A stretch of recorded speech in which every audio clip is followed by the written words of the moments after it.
kali saya kena itu benar-benar nggak berasa ya, karena saya dari pinggang ke bawah. Itu lumpuh ya? Iya, Lumpuh. totally. Lalu kemudian karena saya fisioterapi, latihan dan sebagainya, kegiatan yang harus dilakukan menurut dokter juga, pengobatan, ya sudah sedikit-sedikit mampu pakai tongkat kayak tadi. Cuman terakhir ini ternyata ada lagi tumornya. Nggak tahu, rajin banget tumor di badan saya. Itu di rusuk saya, cukup besar, ya semangkok ini kurang lebih.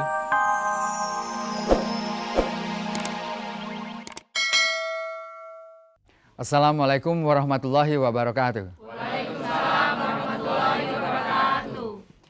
Para pemirsa Hikmah Fajar, hamba Allah yang terhormat, pada pagi hari ini kita semuanya bersyukur kepada Allah Subhanahu wa Ta'ala. Salam dan salawat kita sampaikan kepada junjungan kita Nabi besar Muhammad Sallallahu Alaihi Wasallam. Pagi hari ini kita semuanya gembira sekali karena di studio bersama kami dipadati dan dihangatkan oleh adik-adik dari Lab School dan juga dari Rizka. Saya ingin memperkenalkan adik-adik dari Lab School dan Rizka. Assalamualaikum adik-adik. Adik-adik sekalian, kita gembira sekali pada pagi hari ini kedatangan seorang tamu yang terhormat, yaitu seorang insinyur yang telah menjadi mahasiswa berprestasi nasional peringkat 1, yaitu Insinyur Handri Satriago. Nah, saya akan jemput Insinyur Handri Satriago. Insya Allah kita akan bisa berbincang-bincang dengan beliau. Ya. Perlu dibantu nih? Assalamualaikum. Waalaikumsalam. Saudara Handri Satriago melalui suatu kompetisi akademis dan juga kepribadian dan juga makalah, lalu membuat penelitian sosial. Perlu dibantu ini? Perlu, ya, Pak. sedikit. Oke. Ya.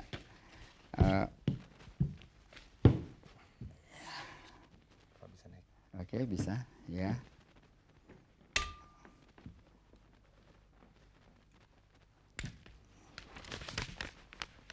Alhamdulillah akhirnya bisa sampai kita.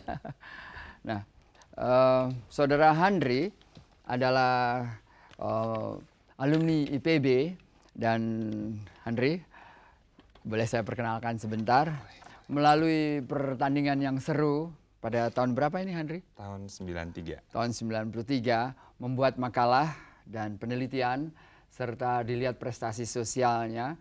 Lalu ada satu lagi, bahasa Inggris kalau nggak salah. Lewat kompetisi ternyata Anda menjadi mahasiswa berprestasi nasional peringkat 1 ya. Aduh, alhamdulillah. Nah, ini teman-teman kita dari Rizka dan dari Lab School ingin sekali bertanya kepada Handri. Anda siap? Siap. Ya, alhamdulillah. Tapi sebelum mereka bertanya, saya ingin mengucapkan juga terima kasih diperkenankannya Handri untuk datang oleh Bapak Jahar Indra dan Ibu Jurnalis Indra, orang tua Handri yang amat sangat tabah dan kuat serta membimbing Handri dengan baik sekali. Silahkan, siapa yang mau bertanya pertama kali? Oh, Saudara Cipto. Ayo Cip, silahkan. Kak, melihat kondisi kakak seperti ini yang boleh dikatakan ada kekurangan, terus kakak melanjutkan kuliah sampai menamatkan IPB, itu kakak tentunya menghadapi berbagai reaksi masyarakat. Nah, bagaimana reaksi masyarakat itu dan bagaimana kakak menghadapinya?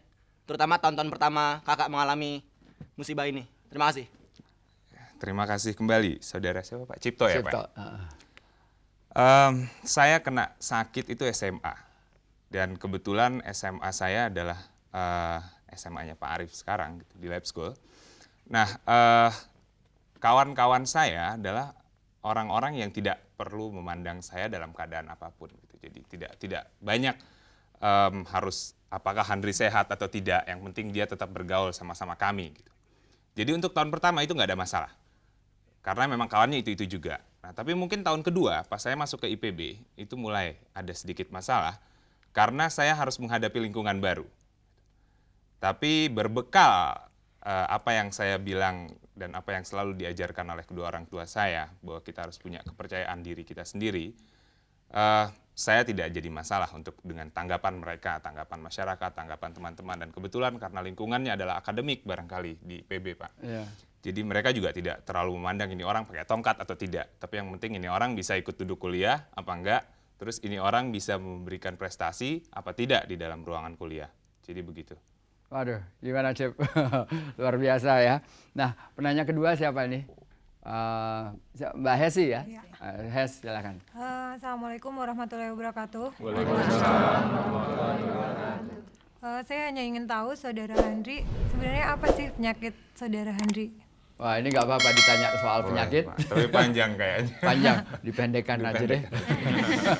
Oke. Jadi tahun 1987 ya, pertamanya itu saya kena sakit, ada tumor kata dokter di tulang belakang saya. Dan itu terpaksa harus diambil. Gitu. Jadi pas kena itu terpaksa harus dibuang dan memang kaki saya udah terganggu. Waktu itu baru kelas 2 SMA, mau naik kelas 3. Lagi rame-ramenya Pak. Ya. Nah, lalu dioperasi oleh dokter, kemudian ternyata sesudah dioperasi akibat adanya tumor itu masih tetap mengganggu saya dan dokter bilang memang kalau syaraf itu kalau sudah rusak dia tidak akan cepat, tidak bisa cepat untuk kembali pulih. Jadi memerlukan waktu yang cukup lama dan saya harus banyak fisioterapi. Istilah latinnya saya nggak tahu, mungkin ada teman-teman yang dari kedokteran di sini lebih mengenal, apa lymphoma, something like that gitulah di belakang tulang punggung saya, di sarafnya. Gitu. Ya kurang lebih itulah yang bisa saya jelaskan barangkali Yes, Pak. itu jadi sakitnya itu sampai ya ini waktu sakit langsung bisa jalan atau lumpuh sama sekali atau gimana? Iya, Ada prosesnya, ada proses Pak. Waktu pertama kali saya kena itu benar-benar nggak berasa ya, karena saya dari pinggang ke bawah. Itu lumpuh ya? Iya, Lumpuh. totally. Lalu kemudian karena saya fisioterapi, latihan dan Ya, sebagainya, kegiatan yang harus dilakukan menurut dokter juga, pengobatan, ya sudah sedikit-sedikit mampu pakai tongkat kayak tadi, cuman terakhir ini ternyata ada lagi tumornya, nggak tahu rajin banget tumor di badan saya. Itu di rusuk saya cukup besar, ya semangkok ini kurang lebih, dan dokter malas untuk membuangnya, katanya terlalu besar, sehingga dokter kasih saya kemoterapi. Nah, kemo itu yang membuat kamu agak sedikit kadang-kadang Limbung. ya jadi lemah-lemah ya itu. Iya, dan kehilangan ini Pak. Oh, ini rupanya saya pikir tadinya mau nyoba kayak bajak laut gitu. Pengennya jadi itu Pak, penyanyi rap. Rupanya untuk menutupi itu ya. Oke. Baik, yang ketiga siapa yang mau bertanya? Kirdi, ya silakan Kirdi. Kak, ketika kakak pertama kali dulu diterima di IPB, pernah nggak kakak mikir apa kakak mampu untuk menjalani pendidikan kakak di IPB itu selama 4 tahun, mengingat kondisi kakak yang maaf seperti sekarang ini? Seperti apa? Terus terang aja, Kir. Ya, sedikit kekurangan gitu kak. Kekurangan apa? Saya nggak ngerasa saya kekurangan. Oke, begini deh. Sorry ya, bercanda. Ini mesti kita beri tepuk tangan dong. Ini bagi mereka yang mempunyai kekurangan ternyata tidak menganggap kekurangan, kita yang menganggap kurang ya. Silakan Henry. Jadi kita harus lihat sisinya lain deh. Yang kita lihat sisinya mungkin berbeda. Seperti juga kita punya perbedaan pendapat toh, atau perbedaan bentuk. Anda rambutnya ke sana, saya nggak pakai rambut gitu kan. Nah, kelainan ini yang harus dijadikan sebagai motivasi ataupun senjata Anda untuk tampil lebih berbeda atau bahkan lebih maju dibandingkan orang yang Anda pikir punya kelainan yang lain gitu. Ada lain-lainnya. Nah, waktu saya masuk IPB ataupun kemana saya masuk, even ke studio ini, hal yang baru, satu hal yang selalu saya pegang adalah bahwa saya berjalan di rel yang benar. Jadi nggak perlu harus takut, harus apa dan sebagainya. Allah, kita ada di atas dan kita serahkan diri kita semua pada Allah. Allah, saya ingin ke sini. Ini tempat yang benar. Nggak tahu ya kalau sewaktu-waktu Anda ngajak saya ke tempat yang tidak benar gitu barangkali Pak. Mungkin saya akan sangat takut dan tidak tahu harus berbuat apa. Tapi saya belajar ya ke IPB. Jadi saya pikir nggak ada yang harus saya ragukan. Gitu. Allah bersama saya dan kebetulan itulah yang diberikan kawan-kawan saya, lingkungan yang benar-benar mendukung. Dan saya hanya merasa saya berbeda dengan Anda. Anda bisa lari, saya nggak bisa lari. Anda jalan, saya masih bisa jalan. Mungkin pakai tongkat gitu. Tapi sama-sama bisa mikir ya. Tapi sama-sama bisa mikir. Oke, alhamdulillah. Begitu Kirdi. Siapa yang keempat ini yang mau bertanya? Omai, silakan Omai. Assalamualaikum warahmatullahi wabarakatuh. Waalaikumsalam.